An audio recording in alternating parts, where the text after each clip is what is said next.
Hi viewers, if you are also facing the same problem which I did when I was using the Infinix phone, and whenever there was the incoming call, the ringtone sound was not working.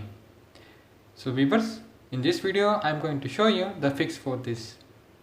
So watch this video till the end. My name is Sazaman Thanoli. Welcome to Get Information and Knowledge YouTube channel. Let's get started. Viewers, I will use my another phone to dial the number. You can see that there is incoming call, but there is no ringtone sound, which means the ringtone is not working.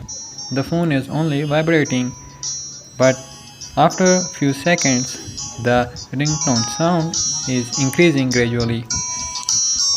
Viewers, to fix this problem, what you have to do is go to settings,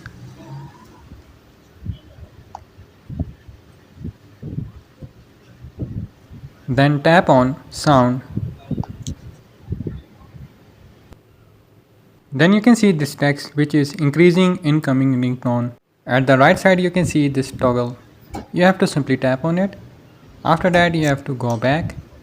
Now if I dial the number again from my another phone, you can see that the ringtone sound is working. Viewers, hope so you liked this video. If you are new on my YouTube channel, Get Information and Knowledge, then don't forget to subscribe and click or tap on the notification bell on all to get the notification of my latest uploaded information and knowledge videos.